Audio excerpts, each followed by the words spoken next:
Muito boa noite a todos. É para mim um privilégio poder estar a partilhar convosco de novo algum do nosso modesto trabalho que levamos a cabo no nosso hospital. Os casos que tenho vindo a apresentar noutras palestras são também casos reais, passados cá, mas este é um caso muito especial, que fala sobre a sublime manifestação de uma vida. Este caso passou-se em Sandelgas, está documentado ao mais pequeno científico pormenor e eu sei que vocês vão adorar, muitos vão ficar sensibilizados, porque na realidade nós ficamos muito sensibilizados. Esta palestra é a terceira vez que já é proferida. A primeira vez a estreia mundial foi no Brasil, durante a nossa peregrinação espírita que fizemos em outubro, e tem vindo a ser alterada, melhorada, corrigida, e hoje está mesmo muito linda. Temos um realizador de cinema que fez um trabalho absolutamente fabuloso de uma montagem que vocês vão adorar. O nosso Pedro fez um trabalho absolutamente fantástico. Então, olhando para esta ninhada aqui não é possível, Pedro, não é possível apagar esta fila. Olhando para esta ninhada, porque é uma autêntica ninhada, não é? 2, 4, 6, é possível ver o valor da vida, é possível ver o valor realmente da vida, o valor que nós devemos ter, o respeito que nós devemos ter pela vida. Porque na realidade é uma bênção ter uma, quanto mais 5 ou 6 vidas, que, como todos sabem, faz parte do nosso caderno reencarnatório, da nossa programação reencarnatória. Então, vamos lá. Como sabem, o volto já quer dizer que a gente vai e vem muito rapidamente. É uma questão de tempo, às vezes de horas, outras vezes de dias, outras vezes de alguns anos, mas é o caminho mais garantido que nós temos, é o ir e voltar a ir e voltar a vir. Essa é a lei do nosso Pai do Céu.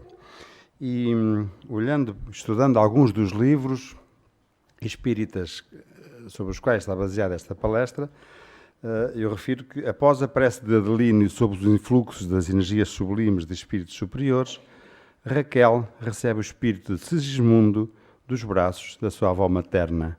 Reparem com que antecedência é preparada a nossa reencarnação através da combinação entre os futuros pais que nós escolhemos para reencarnar, futuros pais que têm sempre um motivo pelo qual vamos reencarnar naquela família, não é à toa, não é ao calhas, não é à sorte.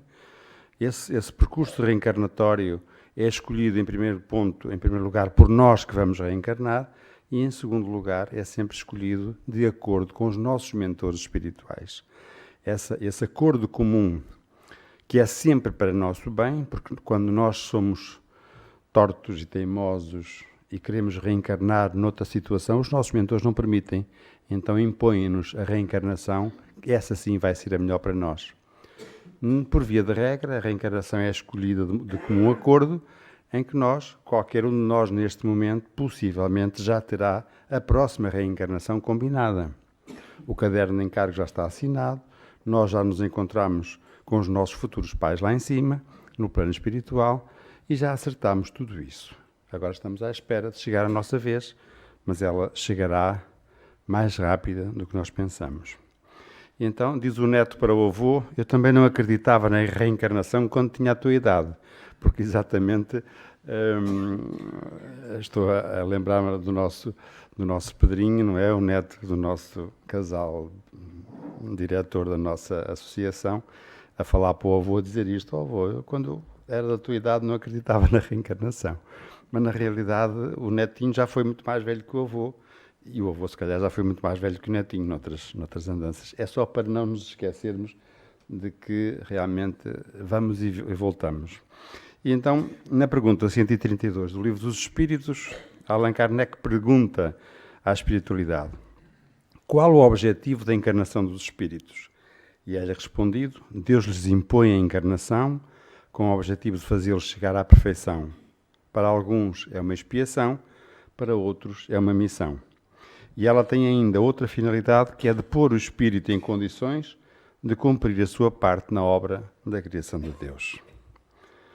Esta é um desenho, digamos assim, em esquema do Ministério da Reencarnação, onde nós estamos com os nossos mentores a escolher aquilo que queremos para a nossa próxima vida na Terra, para a nossa expiação, e podemos acertar, digamos assim, em função das nossas necessidades de correção, podemos acertar com eles a forma como vamos voltar. Inclusivamente as doenças que vamos ter, as dificuldades anatómicas que vamos ter, se vamos ser cegos ou não, enfim, todo esse quadro reencarnatório em função da lei de Deus, que é unicamente ajudar-nos no nosso progresso. Esta é o símbolo, digamos assim, da manifestação de uma vida, mas eu quero ir à manifestação muito mais lá dentro, muito mais profundamente. E vamos tão profundamente quanto a mitocôndria, que é uma organela celular das nossas células, o sítio onde a energia, porque tudo isto é energia, toda a reencarnação é uma manifestação energética de um ser que chega da união de dois gâmetas, de um espermatozoide masculino e de um óvulo de um oócito feminino, cuja, com a bênção de Deus, é criada um embrião que vai nascer. E isso começa na mitocôndria, nas mais pequeninas organelas daquela estrutura e principalmente nas mitocôndrias que estão na cabeça do espermatozoide. Isto é esquematicamente um espermatozoide. E vejam que lá dentro, além do núcleo, da membrana celular e dos cromossomas, há também a mitocôndria, que é a unidade mais ínfima da energia. É onde tudo vai parar em termos de energia.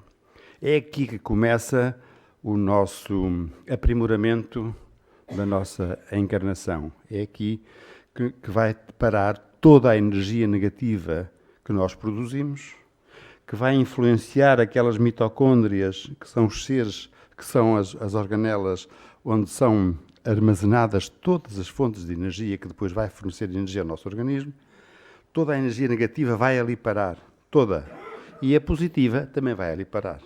Então, consoante for a escolha que nós fizermos dessa energia ser negativa ou ser positiva, nós vamos desenvolver a nossa vida num campo negativo, magnético negativo, em que essa energia vai produzir, através da multiplicação celular, todo um conjunto de situações, de células doentes que vão depois multiplicar-se e produzir uma doença, qualquer uma que vocês possam imaginar, em função daquilo que estamos a fazer com a nossa energia negativa que estamos a produzir.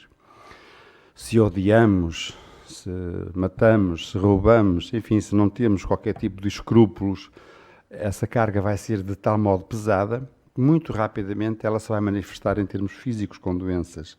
O expoente máximo dessa doença é o cancro. E hoje em dia, aliás, já apresentámos aqui nesta mesma sala,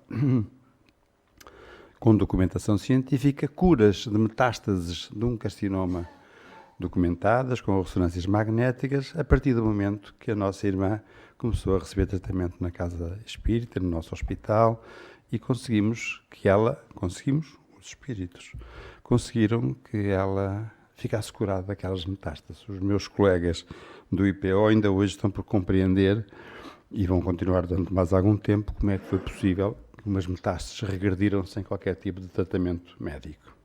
Pois é aqui que começa o princípio do bem e do mal que nós próprios semeamos, é ali na mitocôndria, naquele ser minúsculo que compõe as células e que depois se organiza no nosso ácido desoxirribonucleico, que é o ADN, e faz as cadeias helicoidais, onde toda a vida. Os cientistas provaram já que o DNA pode ser reprogramado por palavras e por frequências. Eles verificaram que, se sujeitarmos o ADN a energias laser de grande potência de energia, ele absorve a energia de tal maneira que, quando a unidade laser deixa de impressionar o ADN, ele continua a espirular, a seguir a cadeia helicoidal com aquela luz, com aquela força, como quando estava a ser vibrado pela energia. Ou seja, a energia produz um conjunto de modificações da alteração de tudo isso. Este ADN é programado, é reprogramado por palavras e por frequências. O nosso pensamento pode destruir todo este ADN, pode desprogramar todo este ADN. E nós que estávamos programados quando reencarnamos para sermos um ser bom, tolerante, caridoso, um ser bonzinho, porque nós entendemos modificar o nosso caminho pelas palavras, pelas frequências vibratórias em que nos envolvemos, vamos modificar toda a nossa estrutura celular, a nossa programação do ADN, e os nossos próprios filhos podem vir a sofrer com estas cargas genéticas. Numa próxima palestra que está a ser preparada sobre o suicídio, eu vou-vos demonstrar como é possível os próprios filhos receberem uma carga genética dos pais com ideias suicidas. Voltando à nossa manifestação da vida, esta é a vibração helicoidal. Vejam os raios de energia, a vibração helicoidal do ADN. Tudo isto é energia que já é captado fisicamente. Isto não é fantasia, já é captado fisicamente. Aqui se passa todos os fenómenos energéticos que nós sabemos, nós não os podemos ver, há quem possa, mas nós não os podemos ver, mas passam-se aqui muitos fenómenos energéticos. E então, essa manifestação da vida começa por um novo sistema solar. Parece, não parece? Um novo sistema solar, mas não é. Aquilo vermelhinho é um óvulo lindo, e à volta aqueles raios que parecem raios de sol são espermatozoides. À volta. É aqui, nesta união, que começa uma vida. E é aqui, com estes raios de luz, que começa a manifestação de uma vida. E é aqui, neste ataque de milhões e milhões de espermatozoides ao óvulo da mulher, que começa a manifestação de uma vida. E é aqui, neste ponto de luz, onde só um e mais nenhum penetra num ovo e vai fecundar aquele ovo e vai dar origem a uma nova vida. Não há possibilidade de a mulher ficar grávida de 2 homens. Não há possibilidade. A ciência, que o nosso cientista lá acima, o nosso Pai do Céu, é tão perfeita, tão perfeita, tão perfeita, que nem isso permite. Não há possibilidade alguma de haver uma segunda gravidez por outro espermatozoide qualquer. É só um. É aquele que entra. E vejam a felicidade desta fotografia. Quando ele toca na membrana do óvulo, a luz que se estabelece ali. O momento em que eles conseguem fotografar isto com grande resolução eletrónica, vejam o momento de luz que está ali. Parece que são as energias a fundirem-se numa só para a entrada do espermatozoide no ovo. O ovo é revestido por uma membrana. Os ovos das galinhas têm casca, como vocês sabem, e depois de tirarmos a casca ainda tem uma membrana à volta.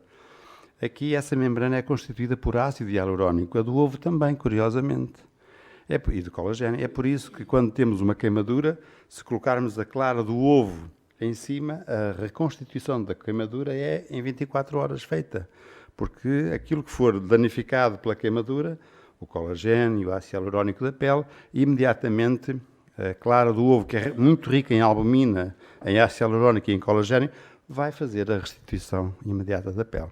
Então, esta membrana do ovo, que é revestida e formada por ácido hialurónico, é impenetrável.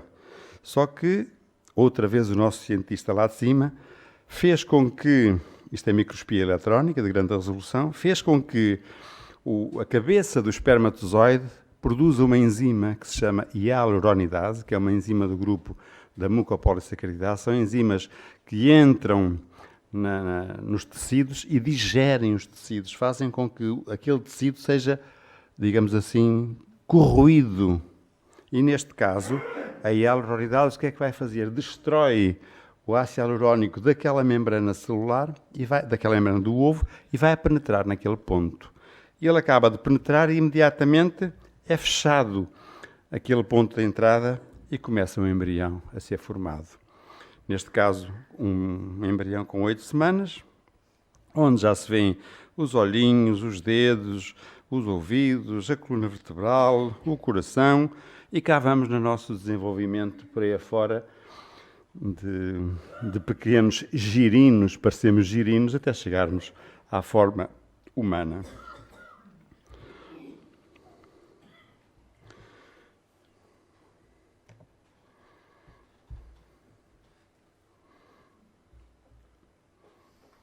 São 3, 4 minutos de filme que vos vou mostrar, filmado como é que acontece uma gravidez. Vejam que beleza.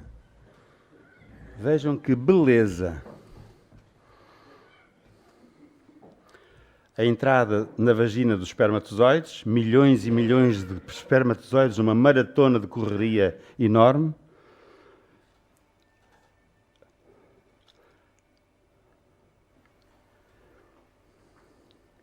É como se fosse uma dança.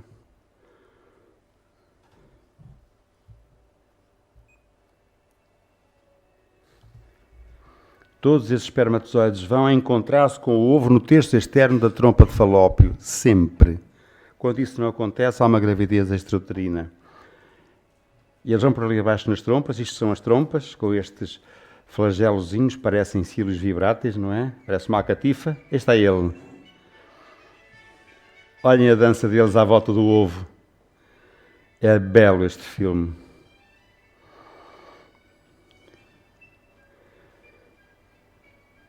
Ele dança, andam ali à volta, uns a competir com os outros, até que um derrama a hialuronidase e entra no ovo. E ela fecha imediatamente. Fechou, o outro vai tentar entrar, já não consegue. Viram? Aí está o ovo fecundado, que agora vai rolar e vai voltar para trás para o útero. Dentro do ovo, o espermatozoide é desmembrado, ficando só a sua cabeça, com toda a informação do ADN. E junta-se uma célula com a outra. E aqui nasce a vida. A dança dos outros espermatozoides à volta, que não conseguem fazer nada. A formação dos cromossomas. O emparelhamento dos cromossomas. Aí está a helicoidal do ácido desoxirribonucleico, a rotação, a separação e a divisão celular. Aí está o emparelhamento dos cromossomas, aquilo que vai dizer se o nariz é gordinho, se o cabelo é encaracolado, se é branco, se é negro, se os olhos são azuis ou se são verdes. Agora, o rolar do embrião já para o útero, onde vai cair na região anterior do útero. E aí é como uma sementezinha, como um feijão que lançamos à terra. Ele fica no útero e aí começa o desenvolvimento. A fase de mórula, em que as duas células dão 4, 4 dão 8, 8 dão 16. E olhem com que rapidez bela ele cai no útero. E aí vai unir-se ao útero, vai grudar ao útero, estabelecendo a ligação com a placenta. Aí está ele.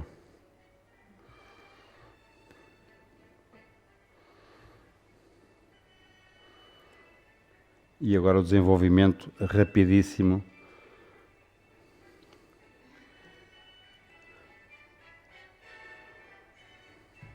A coluna vertebral já está visível. Os pezinhos, o cordão umbilical ali, estão a ver? Olhem a coluna dele. Olha o coraçãozinho dele a bater ali, com 150 pulsações por minuto. A cauda, o resto da cauda, que depois vai ser a coluna sagrada. A ligação do cordão umbilical. O coração, já tem esboço dos olhos. Agora vão aparecer os membros a seguir. Olhem que feinhos que nós somos. Sai ao pai, não é? Se forem bonitos, sai à mãe. Os bracinhos, as mãos, os dedos, a perfeição do nosso Pai do Céu. Olhem que beleza. O nariz já ganha forma. É por isso que hoje em dia nós já temos técnicas médicas de sonografia que conseguimos detectar por pequenas alterações as anomalias dos bebés. Às vezes são operados dentro do útero.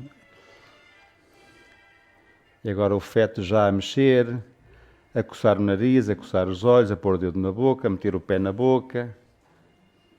Isto é filmado dentro do útero.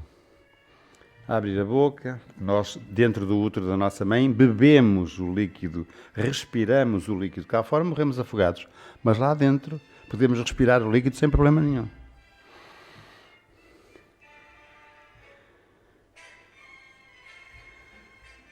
Só falta falar, não é?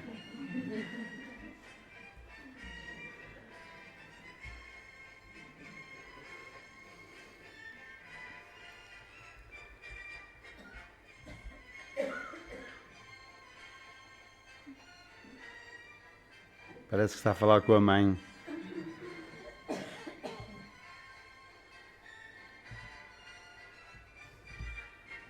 Ok. Acabou-se. E agora vamos voltar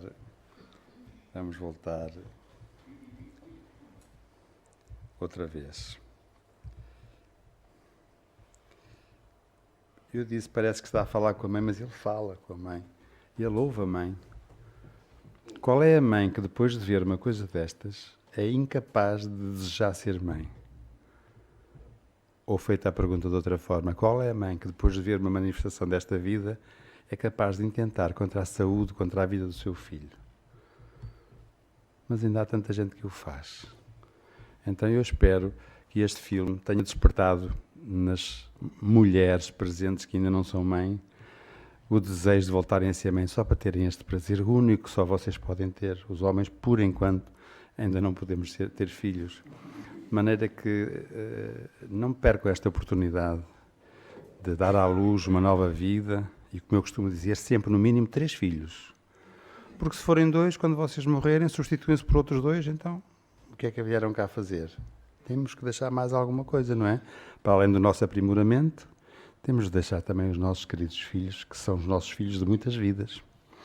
E essa manifestação já é do tempo dos egípcios, em que eles representavam, digamos assim, a chegada do novo espírito, da nova vida. E quem nunca viu os nossos bebés a rirem-se para o nada, a rirem-se para o ar, porque eles estão a ver. Os bebés têm essa evidência enquanto são pequeninos, estão a ver os seus pais, os seus irmãos, os seus filhos, os seus amores de outras vidas. Neste caso, eu escolhi um avô porque é aquilo que eu gostaria um dia de que o meu netinho se risse para mim quando eu estiver de lado lá, não é? É por isso que eles se riem, que eles se sentem tranquilos, que eles se sentem em paz. E é por isso também que, quando as mulheres estão grávidas, devem falar com o seu filho. Falar mentalmente com ele, porque é um espírito que está lá dentro, ele ouve. E agora, modernamente, ouvem música e depois vêm a ver-se que quando o bebê está com dores de dentes, está com cólica, está com gases, está com isto, está com aquilo, a mãe põe aquela musiquinha e o bebê acalma, adormece. É curioso, não é? Portanto, aquelas senhoras que aqui estão ainda a idade de terem os seus filhos, quando tiverem, falem com eles. Agradeçam a Deus a possibilidade que têm de estar ali, a oportunidade de serem mães. Falem com eles, deem-lhe miminhos, chamem o pai para lhe dar miminhos, para falar com ele, porque ele mexe a certa altura, quando ele começa com os movimentos, ele começa a responder às vossas palavras, à vossa vibração. Não fumem, não bebam, tenham muita paz, façam as preces juntamente com o vosso filho. Quando ele nascer, é uma criança perfeitamente saudável, sem qualquer tipo de problema. Porque reparem a diferença entre um bebê desejado e um bebê não desejado. Qual é a diferença? Não existe. Um bebê é uma vida, não há diferença entre o ser desejado e não ser. Então, vamos agora ouvir a história clínica verídica passada em Sandelgas, no nosso Hospital de Sandelgas. E eu vou pedir ao Pedro para projetar o filmezinho maravilhoso.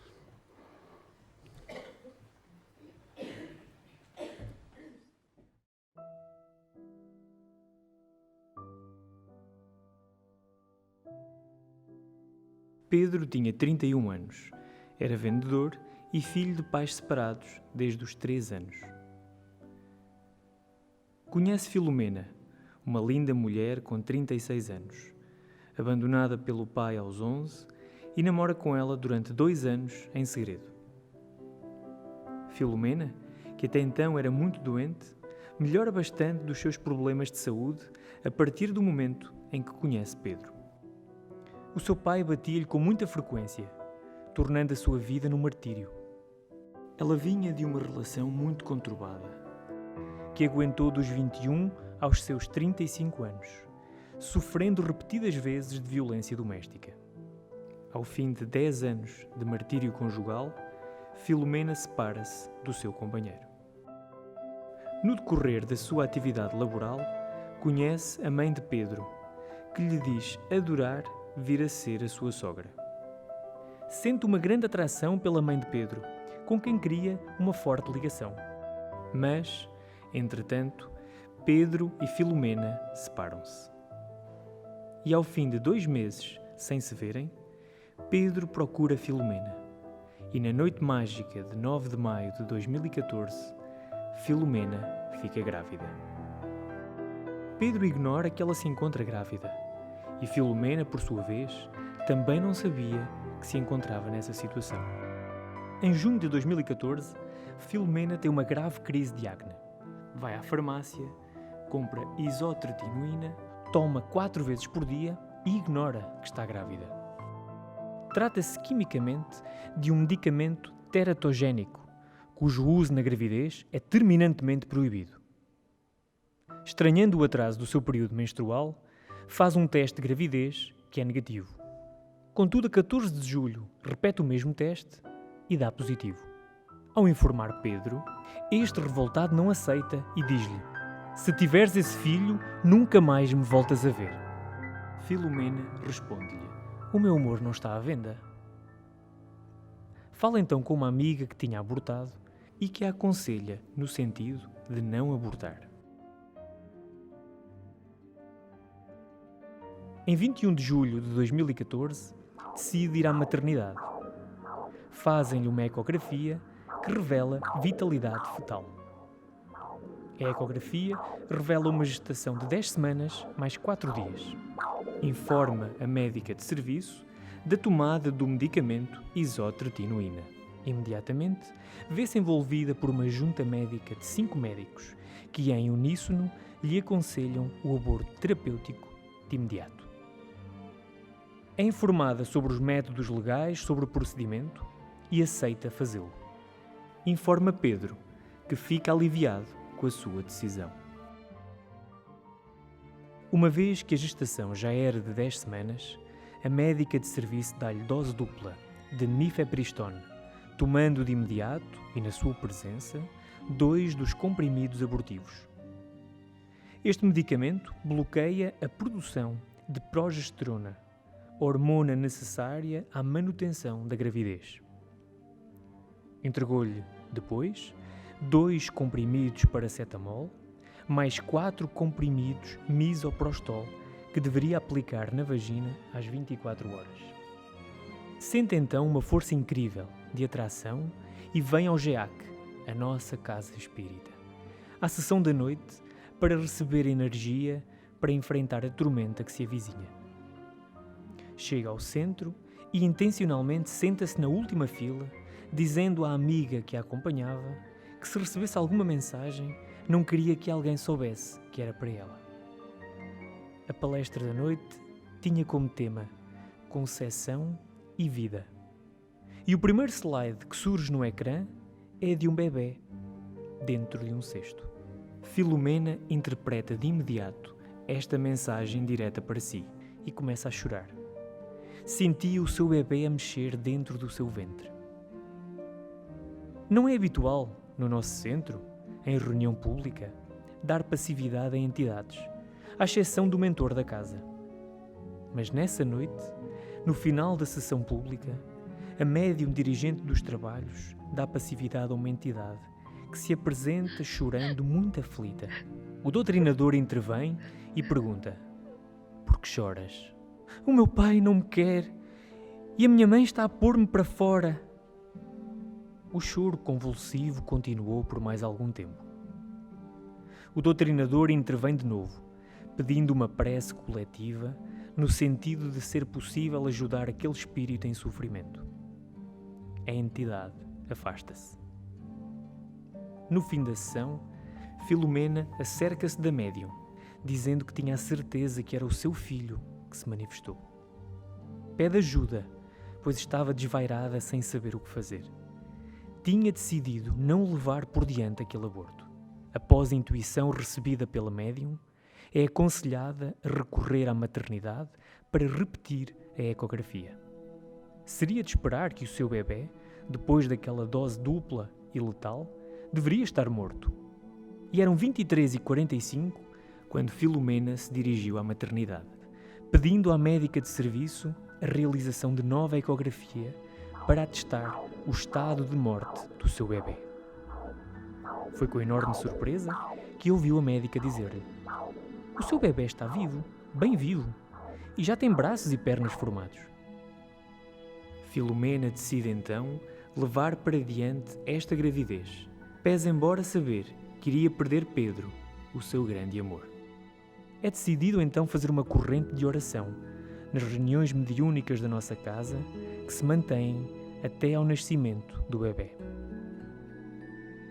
Meses mais tarde, no dia 16 de outubro de 2014, em sessão mediúnica, o mesmo espírito vem manifestar-se, dizendo: "Venho agradecer-vos pela vida. Quero que digam à minha mãe para não estar preocupada, que eu estou bem, muito feliz no seu ventre e que o meu pai já está um pouquinho melhor.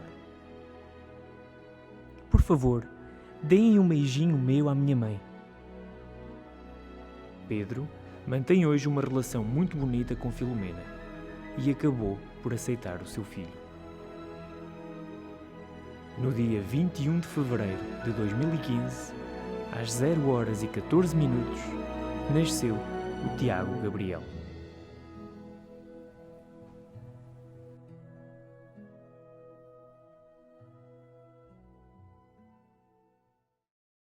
Aqui está o relatório da ecografia, que eu, por uma questão de ética, apaguei o nome, comprovando a gravidez quando lá foi efetuada a ecografia, o termo de responsabilidade assinado em baixo pela grávida a dizer que autorizava a fazer o aborto, porque pela equipa médica nem passou outra ideia, depois de tomar aquele medicamento é obrigatório fazer o aborto terapêutico, a assinatura do termo de responsabilidade, e este é o famoso medicamento que aquela senhora tinha tomado quando teve a crise de acne, ignorando que estava grávida, é o Roacutan.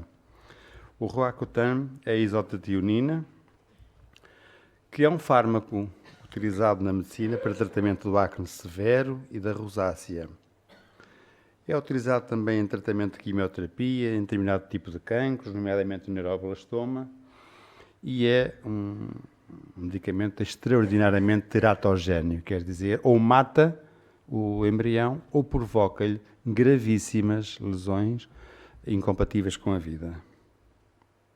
É terminantemente proibido o seu uso durante a gravidez. Até quando há necessidade de receitar este medicamento, posso-vos dizer que tenho 40 anos de medicina, nunca na vida receitei este medicamento. Recuso-me terminantemente a receitar este medicamento. Porque este medicamento, além do mal que faz a outras coisas, embora seja para tratamento de uma lesão da pele, do acne, embora seja muitíssimo prejudicial, é um medicamento que necessita de muitos meses de distância até uma gravidez para estar isento de qualquer risco. No mínimo 6 a 12 meses de espaço entre o dia em que se acabou de tomar o medicamento e o dia em que se quer começar a tentar engravidar. Uma margem de segurança de 6 meses a 12 meses, porque ele, depois de ter sido metabolizado, ainda resta no organismo muito dos seus componentes ativos, dos seus metabolitos, que podem durar mais de 6 meses e provocar esse tipo de lesões. Vejam a bomba atómica que este medicamento é em relação ao embrião. Em grávidas, a droga causa, além de inflamações da pele em vários graus, morte ou malformações do feto, como hidrocefalia e microcefalia, já vamos ver as fotografias, alterações dos vasos, encéfalo, coração, ouvidos, timo, etc., etc. O aborto É um tema muito controverso, desde o direito da mulher em dispor do seu corpo, como bem entender, até aos imperativos da lei de Deus. Presentemente, essa descriminalização é discutida em vários países. Em Portugal e na maioria dos países da Europa ditos civilizados, ditos entre aspas, o aborto já está legalizado. Ele deve ser analisado levando em conta os integrantes da família consanguínea que, de acordo com as instruções dos benfeitores espirituais, têm resgates a serem solucionados. Mesmo que seja um bebé que vai nascer com algum defeito, ele está programado para ser assim, porque é uma explicação para algo que passou na vida anterior daquele espírito. Impedir o nascimento de uma criança é dificultar as provas pelas quais aquele espírito deveria passar. Não temos o direito de interferir na lei de Deus. Sob o ponto de vista filosófico e moral, desde o momento em que é concebido como pessoa, qualquer aborto tem uma responsabilidade moral, pois há uma morte, há um homicídio, dificuldade pela impossibilidade que aquele ser tem de se defender. Sendo um ser humano, um ser vivo, desde o instante da sua fecundação, não é lícito pôr termo à vida do embrião. O correto deverá ser tratá-lo e respeitá-lo como a pessoa se trate. E na pergunta 358 do Livro dos Espíritos, pergunta-se à espiritualidade: o aborto provocado é um crime? E cá vem a resposta dos espíritos: sempre que transgredis a lei de Deus, há crime, sim. Uma mãe, ou quem quer que seja, cometerá crime sempre que tirar a vida a uma criança antes do seu nascimento. Por isso, impede uma alma de passar pelas provas a que serviria de instrumento o corpo que se estava formando. E continua a pergunta 359. O aborto provocado é um crime? E responde-lhe a espiritualidade a Allan Kardec: se o nascimento da criança pusesse em perigo... a pergunta: se o nascimento da criança pusesse em perigo a vida da mãe, haverá crime em sacrificar-se a primeira para salvar a mãe? E a resposta é inequívoca. Preferível é se sacrifica o ser que ainda não existe a sacrificar-se o que já existe. Ou seja, perante a espiritualidade superior, é autorizada o deixar morrer o bebé para salvar a mãe, porque aquela mãe pode dar mais bebés. Morrendo aquela mãe, acabou. Quais são as consequências espirituais do aborto, de quem comete o aborto? O feto não tem escolha, a vida é-lhe tirada. Há um homicídio, há uma infração à lei de Deus, há um crime. As consequências podem vir em futuras encarnações. Quantos casais querem ter filhos e a mulher não consegue engravidar?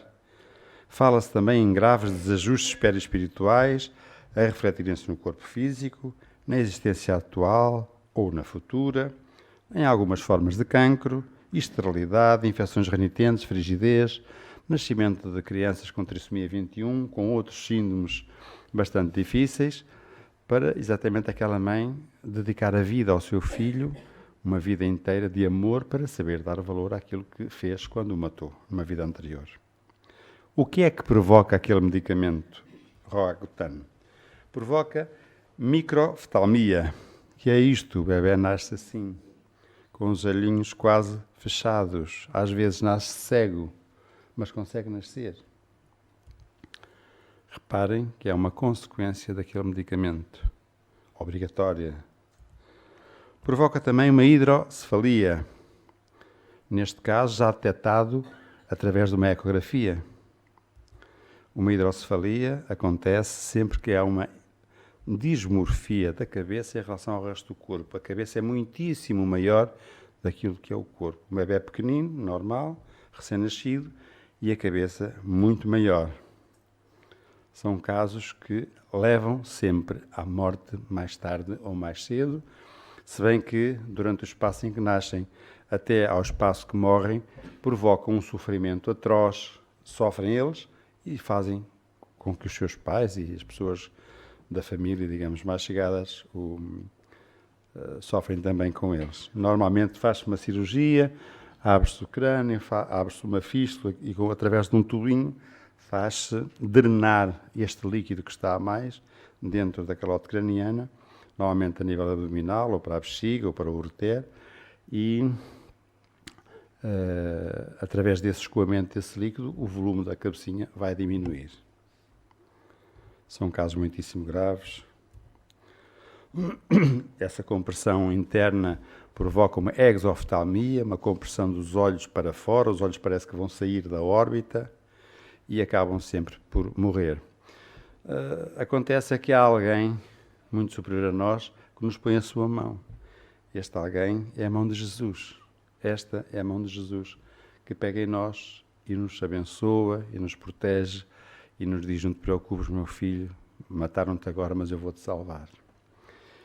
E esta bebé é a consequência deste parto, desta gravidez, que tinha uma morte anunciada, que deveria ter nascido com todas estas deformidades, com estas malformações congénitas, e nasceu este bebé lindo, saudável, perfeito, que já está um rapagão agora, porque isto foi já há algum tempo que isso aconteceu. E queria deixar-vos com isto uma mensagem de alegria pela vida, de contágio pela vida, para defendermos sempre a vida, porque Deus quer-nos felizes e alegres. Ele fez-nos para isso, Ele deu-nos a oportunidade de vir cá para sermos felizes. E quando nós fazemos as nossas asneiras, Jesus pega em nós na sua mão e diz: esta gente está-me tanto trabalho, nunca mais ganham um juízo. Mas com a sua infinita misericórdia volta a apostar em nós e volta-nos a dar outra oportunidade de renascermos. Fiquem com a alegria que eu tenho com as minhas netinhas, que eu tinha, porque agora há pouco tempo já tem mais uma. Então, que sejam todos muito felizes e defendam a vida, lutem pela vida. Muito obrigado a todos.